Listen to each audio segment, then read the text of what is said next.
ବା, ଆମେ ଆଲୋଚନା ଆରମ୍ଭ କରିବା ମାତୃ ରଚନା ବଳି ଭାଗ 10 ଜ୍ଞାନ ଜ୍ଞାନ 351। ପ୍ରଭୁ ଲେଖୁଛନ୍ତି, ଯେଉଁ ଆତ୍ମା ଆବରଣହୀନ ଓ ଯାହାର କୌଣସି ଲଜ୍ଜା ନାହିଁ, କେବଳ ସେଇ ଶୁଦ୍ଧ ଏବଂ ନିଷ୍କପଟ ହୋଇପାରିବେ, ଏପରିକି ମାନବ ଜାତିର ଆଦିମ ଉପବନର ଆଦାମ ସଦୃଶ।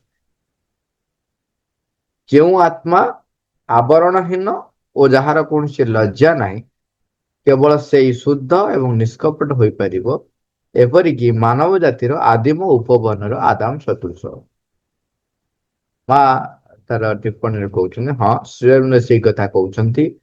ଆତ୍ମା ଉପରେ ଆଦୌ କୌଣସି ପ୍ରକାରର ଛଦ୍ମ ପରିଧାନ ନଥାଏ। ତାହା ପ୍ରକୃତରେ ଯାହା ନିଜକୁ ଠିକ ସେହିପରି ଭାବରେ ହିଁ ଦେଖାଏ ଏବଂ ମନୁଷ୍ୟ ମାନଙ୍କର ବିଚାରକୁ କୌଣସି ଭ୍ରୂକ୍ଷେପ ରଖିନଥାଏ, କାରଣ ଆପଣାକୁ ସେ ଯାହାର ସଦନ ସଦୃଶ କରି ରଖିଛି,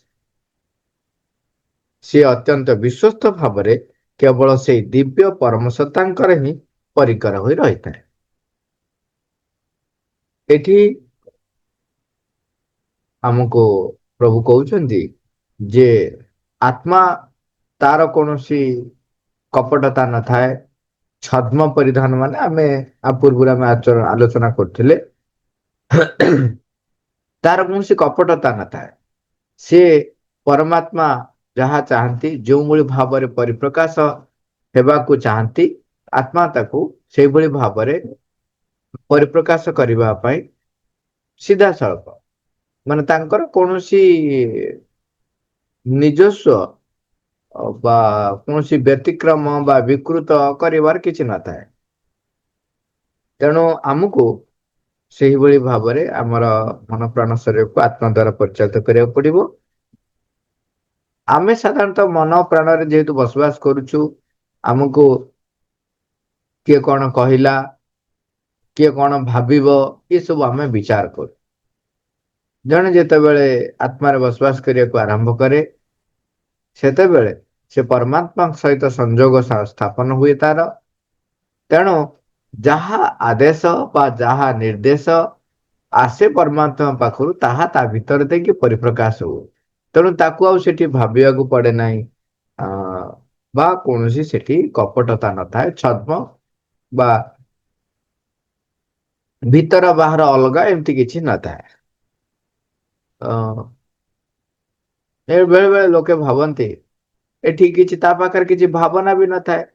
କେତେ ଜଣ ବ୍ୟକ୍ତି ଥାନ୍ତି ଯୋଉମାନେ ଖଳ ପ୍ରକୃତିର ବା ଯୋଉମାନେ ନିମ୍ନ ପ୍ରକୃତି ଦ୍ଵାରା ପରିଚାଳିତ ହଉଥାନ୍ତି, ସେମାନେ ମଧ୍ୟ ଯୋଉ କାର୍ଯ୍ୟ କରନ୍ତି, ସେତେବେଳେ ସେମାନେ କିଛି ବିଚାର କରନ୍ତି ନାହିଁ।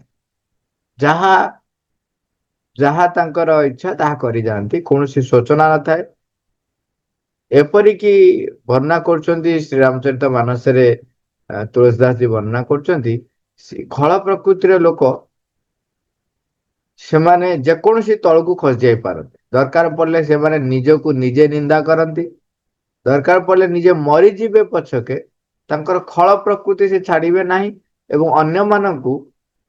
ଅନ୍ୟମାନଙ୍କୁ ହଇରାଣ କରିବା ପାଇଁ, ଅନ୍ୟମାନଙ୍କୁ ଯନ୍ତ୍ରଣା ଦେବା ପାଇଁ ନିଜେ ପଛେ ମରିଯିବେ, କିନ୍ତୁ ଅନ୍ୟକୁ ଯନ୍ତ୍ରଣା ଦେବେ।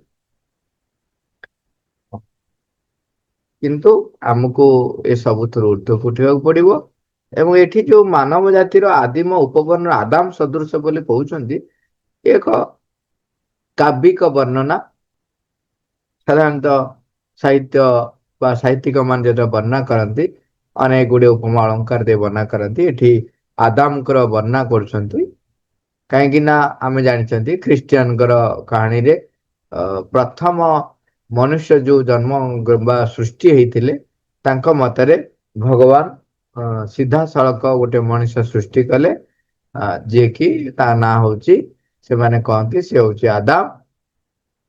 ଏବଂ ସେତେବେଳେ ଅନ୍ୟ କୌଣସି ମଣିଷ ନଥିଲେ ଏବଂ ଇଟର୍ନାଲ ଗାର୍ଡେନ ବା ଏଇ ଯୋଉ ଜଙ୍ଗଲ ବା ଏଇ ଯୋଉ ସୃଷ୍ଟିରେ ପ୍ରଥମ ମନୁଷ୍ୟ ତାକୁ ଫ୍ରିରେ ଛାଡିଲେ, ସେ ଫ୍ରିରେ ବଞ୍ଚୁଥିଲା। ଏବଂ ସେ ଯୋଉ ଗାର୍ଡେନ ଆଦିମ ଉପବନ ଯୋଉଟା କହନ୍ତି ଗାର୍ଡେନ ଅଫ ଇଡେନ, ସେଥିରେ ସେ ବଞ୍ଚୁଥିଲେ। ତାକୁ ସବୁ କିଛି ଆଲାଉ କରିଥିଲେ, କିନ୍ତୁ ଗୋଟିଏ ଗଛର ଫଳ ତାକୁ ଖାଇବାକୁ ମନା କରିଥିଲେ। ସେଟା ହଉଛି ତାକୁ କହନ୍ତି tree of knowledge of good and evil, ମାନେ ଭଲ ମନ୍ଦ ବାଛ ବିଚାର କରିବାର ଯୋଉ ଫଳ, ସେ ଯୋଉ ଗଛଟି ଜ୍ଞାନ ଫଳ, ତାକୁ ଖାଇବାକୁ ମନା କରିଥିଲେ। ହଁ, ଏବଂ ଖ୍ରୀଷ୍ଟିଆନ ଗପ ହିସାବରେ ଗୋଟେ ସାପ, ଯିଏ କି ତାକୁ କହୁଛନ୍ତି ସେ ଇଭିଲ ଫୋର୍ସ, ସେମାନଙ୍କ ଧାରଣାରେ ସେଟା ହଉଛି ଇଭିଲ ଫୋର୍ସ, ଯିଏକି ତାଙ୍କୁ ପ୍ରେରଣା ଦେଲା, ତାଙ୍କୁ ଉସ୍କେଇଲା ବା ଉତ୍ସାହିତ କଲା ସେ ଗଛର ଫଳ ଖାଇବା ପାଇଁ। ତା ଫଳରେ କଣ ହେଲା, ଯିଏ ମନୁଷ୍ୟର ପତନ ଆରମ୍ଭ ହେଲା, ତା ଭିତରେ ଦ୍ୱନ୍ଦ୍ୱ ସୃଷ୍ଟି ହେଲା, କପଟତା ପ୍ରବେଶ କଲା, ଏଇଭଳି ଭାବରେ ହେଇଛି। କିନ୍ତୁ ପ୍ରକୃତରେ ତାକୁ ମା ଶ୍ରୀନଙ୍କ ଭାଷାରେ ମା ଶ୍ରୀନନ୍ଦ କହୁଛନ୍ତି, ଶ୍ରୀନନ୍ଦ ବର୍ଣ୍ଣନା କରୁଛନ୍ତି ଯେ ପ୍ରକୃତରେ ଯାହାକୁ ଏମାନେ କହୁଛନ୍ତି ଇଭିଲ ଫୋର୍ସ, ଯୋଉ ସାପ ବୋଲି କହୁଛନ୍ତି, ଇଭିଲ ଫୋର୍ସ କହୁଛନ୍ତି, ଯିଏ ତାଙ୍କୁ ବାରମ୍ବାର ମାନେ ଉତ୍ସାହିତ କଲା, ଉସ୍କେଇଲା ଯେ ସେ ଗଛର ଫଳ ଖାଇବା ପାଇଁ, ଯାହା ଫଳରେ ମନୁଷ୍ୟର ପତନ ହେଲା ବୋଲି କହୁଛନ୍ତି, ତାକୁ ଶ୍ରୀଅରବିନ୍ଦ କହୁଛନ୍ତି ପ୍ରକୃତରେ ତା ନୁହେଁ। ପ୍ରକୃତ କଥା ହଉଛି ସେ ଇଏ ଯିଏ ତାକୁ ଉତ୍ସାହିତ କରୁଥିଲା ସେ ହଉଛି ଇଭଲ୍ୟୁସନାରୀ ଫୋର୍ସ, ବିବର୍ତ୍ତିତ ମାନେ ବିବର୍ତ୍ତନ ଆଣିବା ପାଇଁ ଯୋଉ ଶକ୍ତି କାମ କରୁଛି, ସେଟା ହଉଛି ସେଇ ସତ୍ତା, ଯିଏ କି ମନୁଷ୍ୟ ଯିଏ ଆଦିମ ଯୋଉ ଆଦାମ, ଯେ ଆଦିମ ଉପବନରେ ବୁଲୁଥିଲେ, ସେ କଣ ହଉଥିଲେ, କେବଳ ପ୍ରକୃତି ଦ୍ଵାରା ପରିଚାଳିତ ହଉଥିଲେ। ତାଙ୍କ ଭିତରେ ଯଦିଓ ମନ ଥିଲା, କିନ୍ତୁ ତାହାକୁ ସେ ବ୍ୟବହାର କରୁନଥିଲେ। ମାନେ ମନର ପ୍ରଥମ ପରିପ୍ରକାଶ, କିନ୍ତୁ ତାକୁ ସେ ବ୍ୟବହାର କରୁନଥିଲେ। ପ୍ରକୃତି ଦ୍ଵାରା ପରିଚାଳିତ ହଉଥିଲେ, ତାମାନେ ପ୍ରାଣଗତ ପ୍ରବୃତ୍ତି ଦ୍ଵାରା ପରିଚାଳିତ ହଉଥିଲେ, ଭୋକ ହଉଥିଲେ, ଖାଉଥିଲେ, ଯେମିତି ଯାହା ପ୍ରକୃତି ଦ୍ଵାରା ପରିଚାଳିତ କରୁଥିଲା। ଇଏ ଇଭଲ୍ୟୁସନାରୀ ଫୋର୍ସ ତାକୁ ବାଧ୍ୟ କଲେ, ସେ ଯୋଉ ନଲେଜ, ଯୋଉ ଜ୍ଞାନର ଯୋଉ ଫଳଟିକୁ ଖାଇଲେ, ଯାହାକୁ ଏମାନେ କହୁଥିଲେ ବିଷ ଫଳ ବୋଲି, ପ୍ରକୃତରେ ସେ ଫଳ ଖାଇବା ଫଳରେ ତା ଭିତରେ ମନର ବିକାଶ ଆରମ୍ଭ ହେଇଗଲା। ସିଏ ସଚେତନ ହେଇପାରିବ, ତାର ଜ୍ଞାନ ଆସିଲା ଯେ କୋଉଟା ତାକୁ କଣ ଭଗବାନଙ୍କ ପାଖକୁ ନବ, କୋଉଟା ତାକୁ ଏଇ ବାନ୍ଧି ରଖୁଛି ଏଇ ଜଡ ଜଗତରେ, କୋଉଟା ତାକୁ ପଥଭ୍ରଷ୍ଟ କରଉଛି, ଏଇ ଯୋଉ ଜ୍ଞାନ, ଏଇ ଜ୍ଞାନଟି ତା ଭିତରେ ଆସିଲା ସେ ଫଳଟି ଖାଇବା ଫଳରେ। ସେମାନେ କୁହନ୍ତି ତା ଫଳରେ ମଣିଷର ପତନ ହେଲା।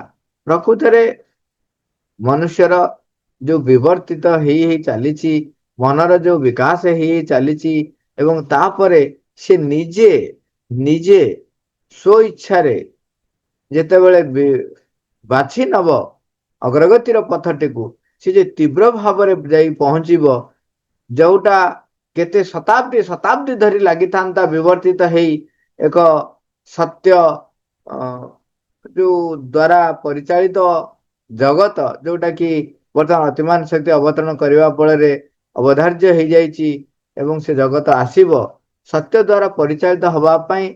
ଯୋଉ ଜଗତଟି ପ୍ରତିଷ୍ଠା ହବ, ଯୋଉ ଅତିମାନବ ମାନେ ଆସିବେ, ସେଇ ଯୋଉ ଜଗତଟି ପ୍ରତିଷ୍ଠା ହବା ପାଇଁ କେତେ ଶତାବ୍ଦୀ ଶତାବ୍ଦୀ ଧରି ବର୍ଷ ଲାଗିଥାନ୍ତା, ତାହାକୁ ମନ ଯେତେବେଳେ ପୂର୍ଣ୍ଣ ବିକଶିତ ହେଇଯିବ, ଏବଂ ମଣିଷ ଯେତେବେଳେ ସ୍ୱ ଇଚ୍ଛାରେ ତାକୁ ଆସ୍ପୃହା କରି ଚାଲିବ ଏବଂ ସେଥିପାଇଁ ନିଜକୁ ପ୍ରସ୍ତୁତ କରିବ, ତେବେ ଯୋଉ ସେଇଟା ଅଳ୍ପ କେତେ ବର୍ଷରେ ତାହା ହେଇପାରିବ। ପଚରା ହେଇଥିଲା କେତେ ବର୍ଷ, ପ୍ରଭୁ ସେତେବେଳେ କହିଲେ ହଁ ଏମିତି 300 ବର୍ଷ। ମାନେ ତାମାନେ ଚିନ୍ତା କରନ୍ତୁ, ଶତାବ୍ଦୀ ଶତାବ୍ଦୀ ଧରି ଯୋଉ ବର୍ଷ ଲାଗିଥାନ୍ତା, ତାହା ମାତ୍ର 300ଟି ବର୍ଷ ଭିତରେ ହବାର ସମ୍ଭାବନା ହେଇଯାଇପାରିବ, ଯଦି ମନୁଷ୍ୟ ସଚେତନ ଭାବରେ ନିଜକୁ ମାନେ ସମ୍ମତି ଦିଏ ଅତିମାଂସ ଶକ୍ତି ଦ୍ଵାରା ପରିଚାଳିତ ହବା ପାଇଁ, ଏବଂ ସେଥିରେ ସେ ସହଯୋଗ କରେ। ତେଣୁ ଏଇଟା ପ୍ରକୃତରେ ରିଭଲ୍ୟୁସନାରୀ ଫୋର୍ସ, ମଣିଷକୁ ସଚେତନ କରଉଛି ଯେ ସେ ଯେପରି ନିଜକୁ ପ୍ରସ୍ତୁତ କରିବ ସେଇ ସଚ୍ଚିଦାନନ୍ଦ ପରମଙ୍କ ଆଡକୁ ଗତି କରିବା ପାଇଁ। ଜ୍ଞାନ 352। ଏଠି ପ୍ରଭୁ ଲେଖୁଛନ୍ତି ଆପଣାର ଐଶ୍ୱର୍ଯ୍ୟକୁ ନେଇ ଗର୍ବ କର ନାହିଁ। ନିଜର ଦାରିଦ୍ର୍ୟ ଏବଂ ଅପରିଗ୍ରହ ପାଇଁ ଅନ୍ୟ ଲୋକମାନଙ୍କ ଠାରୁ କୌଣସି ପ୍ରଶଂସା ମଧ୍ୟ ଲୋଡ଼ିବାକୁ କଦାପି ଯାଅ ନାହିଁ। ଏହି ଦୁଇଟି ଯାକ ଆଚରଣ କେବଳ ତୁମର ଅହଙ୍କାର ଲାଗି ହିଁ ଅନ୍ନ ଯୋଗାଇ ଦେଇଥାଏ। ଗୋଟିଏ ସରୁ ଓ ଅନ୍ୟଟି ମୋଟା ଅନ୍ନ ଦେଇଥାଏ। ଦେଖନ୍ତୁ ଏ କେତେ କାବ୍ୟିକ ଭାବରେ ବର୍ଣ୍ଣନା କରୁଛନ୍ତି ଗଭୀର ସତ୍ୟକୁ ଅତି ସରଳ ଭାବରେ ଏବଂ ଅତି ଅଳ୍ପରେ କହୁଛନ୍ତି। ଆପଣାର ଐଶ୍ୱର୍ଯ୍ୟକୁ ନେଇକି ଗର୍ବ କର ନାହିଁ। ନିଜର ଦାରିଦ୍ର୍ୟ ଏବଂ ଅପରିଗ୍ରହ ପାଇଁ ଅନ୍ୟ ଲୋକମାନଙ୍କ ଠାରୁ କୌଣସି ପ୍ରଶଂସା ମଧ୍ୟ ଲୋଡ଼ିବାକୁ କଦାପି ଯାଅ ନାହିଁ। ଏ ଦୁଇଟି ଯାକ ଆଚରଣ କେବଳ ତୁମର ଅହଙ୍କାର ଲାଗି ଅନ୍ନ ଯୋଗାଇଥାଏ। ଅହଙ୍କାରର ଭିନ୍ନ ଭିନ୍ନ ପରିପ୍ରକାଶ। ଯେ ଯାହା ପାଖରେ ଧନ ରତ୍ନ କ୍ଷମତା ଅଛି ସେଥିପାଇଁ ସେ ଯେତେବେଳେ ଗର୍ବ କରେ ସେଇଟା ତ ଅହଙ୍କାରର ବୋଲି ଆମେ ଜାଣିପାରୁ ଏବଂ କହିଦଉ, ନାଇଁ କି? ସିଏ କହେ ନା, ଦେଖ ମୋର ଏମିତି କ୍ଷମତା ଅଛି, ମୋ ବିନା କିଛି ହେଇପାରିବ ନାହିଁ, ମୁଁ ଏସା କରିପାରେ, ମୁଁ ତେସା କରିପାରେ, ଯଦି ମୁଁ ନାହିଁ ତ କିଛି ନାହିଁ, ଏଇ ପ୍ରକାରର ଯୋଉ ଭାବ ଥାଏ ଆମେ ସମସ୍ତେ ଜାଣିଛୁ ସେଇଟା ହଉଛି ଅହଙ୍ଗର ପରିପ୍ରକାଶ। କିନ୍ତୁ ନିଜର ଦାରିଦ୍ର୍ୟ ଏବଂ ଅପରିଗ୍ରହ ପାଇଁ ଅନ୍ୟ ଲୋକମାନଙ୍କର ଯୋଉ ଆଟ୍ରାକ୍ସନ ଆଣିବା, ଅନ୍ୟ ଲୋକମାନେ ମୋର କାର୍ଯ୍ୟ ପାଇଁ ପ୍ରଶଂସା କରିବା ଯେମିତି ହଉ, କିମ୍ବା ମୋର ନାହିଁ ବୋଲି ମତେ ଦୟା କରିବା ହଉ, ଏ ଦୁଇଟି ଯାକ ହଉଛି ଅହଙ୍କାରର ପରିପ୍ରକାଶ।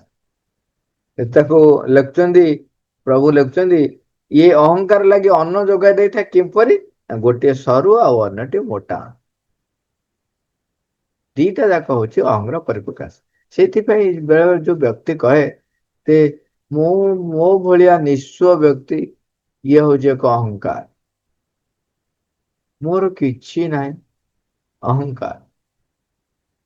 ମୁଁ ରାଜା, ମୋର ସବୁ ଅଛି, ମୋ ଦ୍ୱାରା ସବୁ, ଇଏ ବି ଅହଙ୍କାର। ଇଏ ଅହଙ୍କାର ଦୁଇଟି ପରିପ୍ରକାଶ। ସଚେତନ ହବା। ଜ୍ଞାନ 353।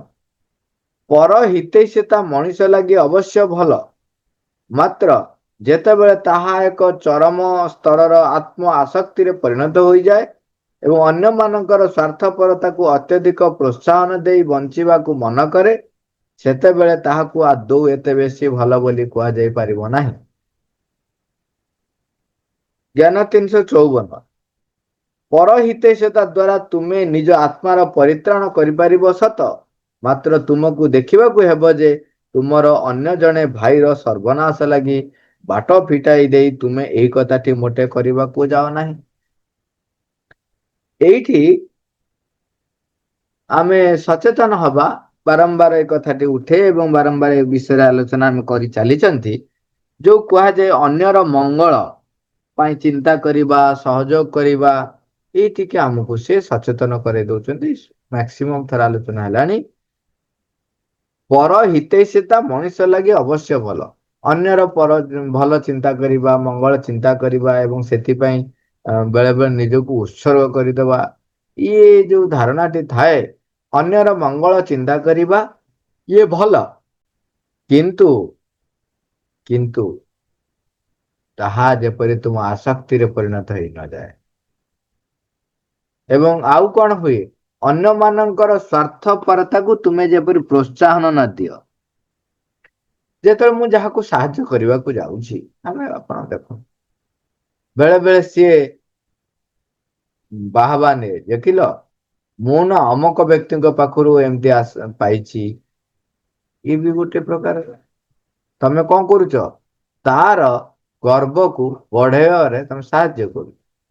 ଏବଂ ଅନ୍ୟମାନଙ୍କୁ ଯେତେବେଳେ ମଙ୍ଗଳ କରିବାକୁ ଆମେ ଯାଉଛନ୍ତି, ସେତେବେଳେ ଆମେ ତ ଅହଙ୍କାରର ବଶବର୍ତ୍ତୀ ହେଇ କାମ କରିବାକୁ ଯାଉ ଏବଂ ତା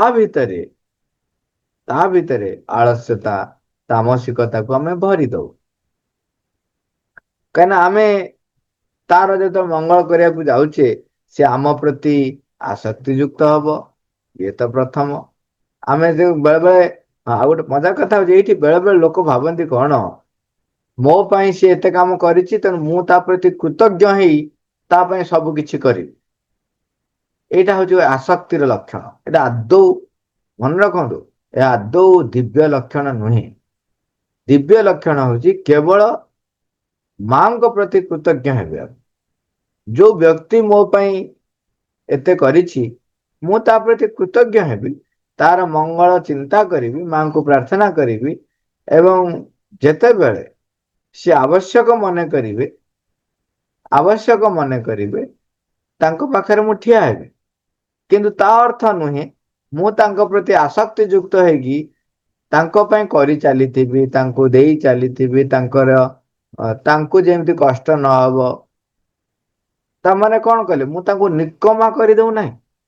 ଏକରେ ନିକମା କରିଦିଏ, ଦୁଇରେ ମୋ ପ୍ରତି ତାଙ୍କର ନିର୍ଭରଶୀଳତାକୁ ବଢେଇ ଦିଏ, ତିନିରେ ତାଙ୍କ ଭିତରେ ଆଳସ୍ୟତା ତାମସିକତାକୁ ଆଣିକି ଜଗାଏ।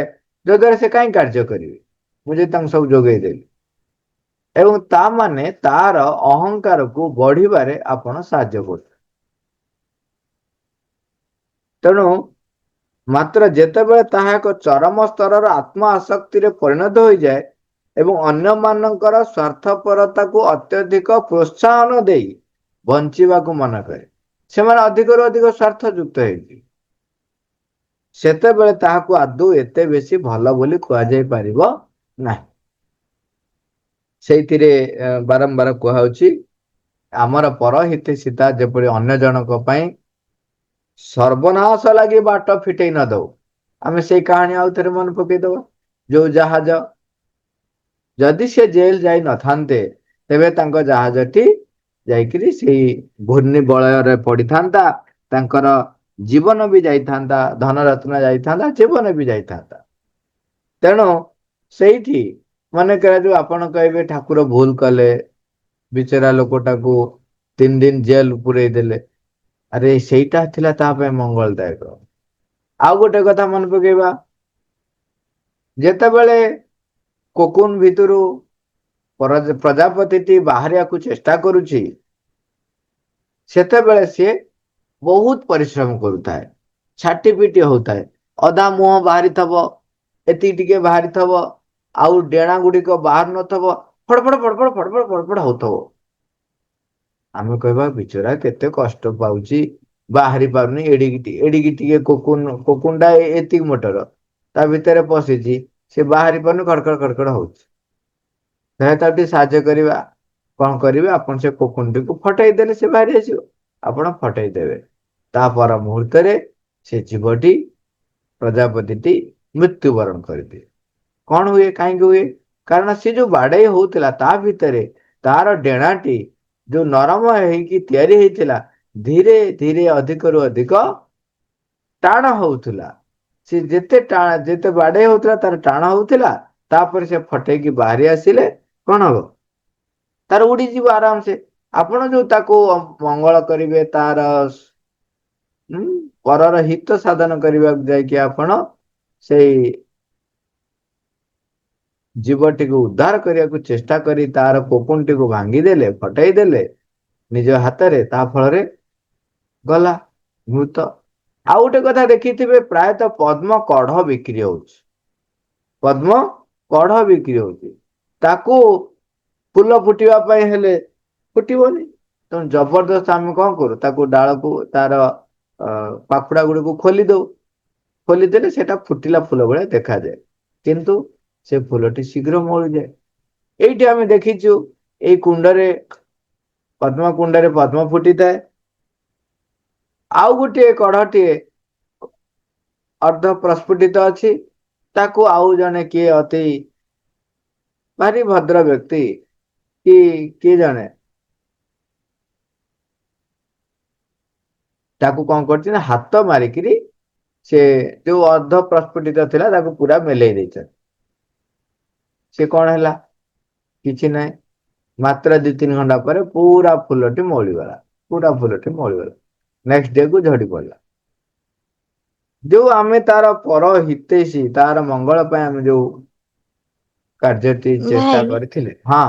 ଭାଇ, ସେଇଟା ଆମେ ଜାଣିବା କେମିତି? ଶୁଣୁନ, ଯେତେବେଳେ ଗୋଟେ ପୋକ ହେଲା କି ଯାହା ହଉ, ଯେତେବେଳେ ନଉଟି ପଡିଥିବ, ଚାଲି ପାରୁନଥିବ କି କୋଉଠି ଗେଞ୍ଜରେ ପଶି ଯାଇଥିବ ମୁଁ ତାକୁ ବାହାର କରିଦିଏ। ଆମେ ଯୋଉ ଯାଇଥିଲେ ପଣ୍ଡିଚେରୀ ଯୋଉ ସମାଧି ପାଖରେ ଗୋଟେ ପୋକ ବଡ ପୋକ ନଉଟି ପଇଲା। ସିଏ ତାପରେ ମେଡିଟେସନ ହବ ବୋଲି ଆଉ ଅଳ୍ପ ସମୟ ଥିଲା ଆମେ ବସିଥିଲୁ। ଟାଇମ ହେଇଗଲାଣି ମୁଁ ଦେଖି ସାରିଲିଣି। ହେଲେ ତମ ଯେ ଏଇ କଥା କହୁନଥିଲ ମୁଁ ସେଇ କଥା ଭାବିଦେଲି।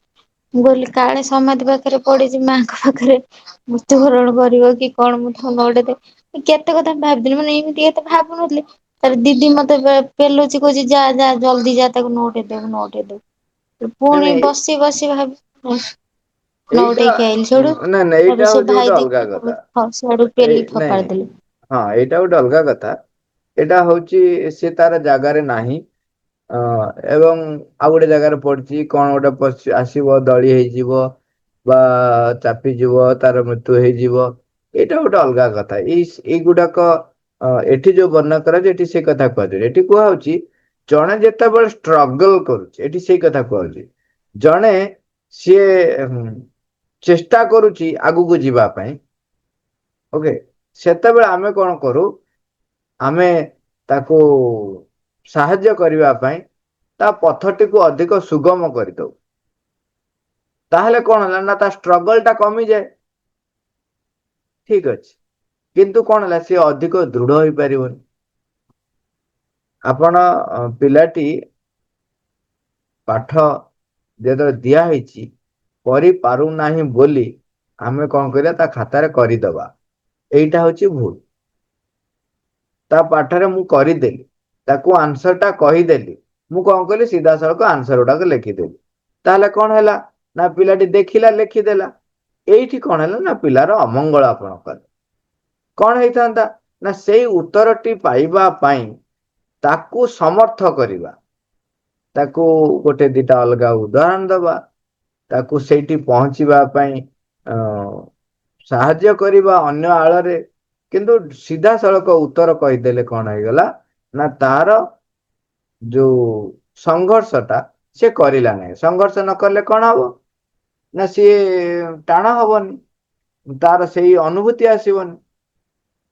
ଜୀବନ କ୍ଷେତ୍ରରେ ବେଳେ ବେଳେ କଣ କରାଯାଏ ଏ ବି ନେଇ ଆପଣ କଣ କରୁଛନ୍ତି ହଁ ଏଇ ଯୋଉ ମୁଁ ଗାର୍ଡିଆନ ମାନଙ୍କୁ କହେ ଯେ ଆପଣ ପିଲାକୁ ନେଇକିରି ଯାଆନ୍ତୁ ଫର୍ମ ପକେଇବା ପାଇଁ ଆପଣ ଯେତେବେଳେ ଫର୍ମ ପକଉଛନ୍ତି ପିଲା ଜାଣୁନି ସେତେବେଳେ କଣ ହଉଥିଲା ନା ଯେତେବେଳେ ପ୍ରତ୍ୟେକ କଲେଜ ଯାଇକି ଫର୍ମ ପକେଇବାକୁ ପଡୁଥିଲା ଯୋଉ କଲେଜରେ ପଢିବେ ଏବେ ତ ଅନଲାଇନ ହେଲାଣି ନେଟ ରେ ପକେଇବେ କିନ୍ତୁ ସେତେବେଳେ ଯୋଉ ବାପା ମାନେ ପରିଶ୍ରମ କରି ସବୁ କଲେଜକୁ ବୁଲି ବୁଲିକି ଫର୍ମ ପକାନ୍ତି ସେତେବେଳେ ମୁଁ କହୁଥିଲି ଯେ ଆପଣ ପିଲାକୁ ସାଙ୍ଗରେ ନେଇକ ଯାଆନ୍ତୁ ସେ ଜାଣୁ ଲାଇଫ ଟା କେତେ ଷ୍ଟ୍ରଗଲ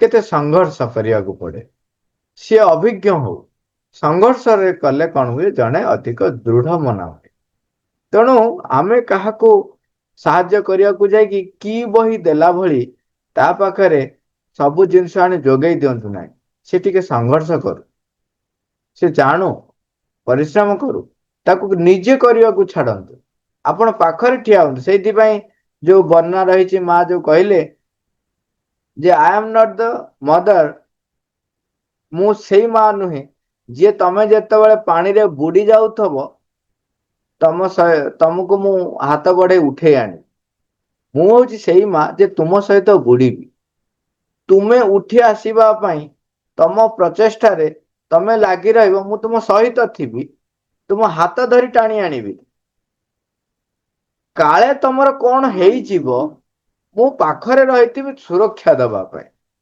ତୁମେ ମନେକର ଯଦି ସେ ଆଉ ପାରିଲା ନାହିଁ ସିଏ ଉଠି ପାରୁନାହିଁ ସେତେବେଳେ ସେ ଟିକେ ପୁଷଅପ୍ ଦେଇଦେବେ ଟିକେ ପୁଷଅପ୍ ଦେବେ ହାତ ଧରି ଉଠେଇ ଆଣିବେ ନାହିଁ ସଂଘର୍ଷ କରିବା ପାଇଁ ପ୍ରେରଣା ଦେବେ ଶକ୍ତି ସାମର୍ଥ୍ୟ କେମିତି ପାଇବ ବାଟ ଦେଖେଇଦେବେ ସାଙ୍ଗରେ ରହିଥିବେ କାଳେ ତମେ ଟୋଟାଲି ହାରିଯିବ ଯେତେବେଳେ ପୁରା ହାରିଯିବା ସମ୍ଭାବନା ଆସିବ ସେ ଟିକେ ଉଠେଇଦେବେ ସେଇ ସମୟରେ ସେ ତୁମକୁ ଟିକେ ପୁଷଅପ୍ ଦେବେ ହେଲେ ପୂର୍ଣ୍ଣ ଭାବରେ ସେଠୁ କାଢି ଆଣିବେ ନାହିଁ କାହିଁକି କାଢି ଆଣନ୍ତି ନାହିଁ ଯେ ତୁମକୁ ସଂଘର୍ଷ କରିବାକୁ ପଡିବ ତୁମକୁ ଚିହ୍ନିବାକୁ ପଡିବ ତୁମକୁ ସାମର୍ଥ୍ୟ ଯୁକ୍ତ ହବାକୁ ପଡିବ ଏଇ ଅର୍ଥରେ ଏଠି କୁହାଯାଉଛି ପୋକଟିଏ ପଡିଥିବା ତାକୁ ଉଠେଇ ଆଣିବା ବା ପାଣିରେ ଭାସି ଯାଉଛି ତାକୁ ଉଠେଇ ଆଣିବା ସେଇଟା ହଉଛି ଅଲଗା କଥା, ସେମାନେ ସମର୍ଥ ନୁହନ୍ତି ସେତେବେଳେ।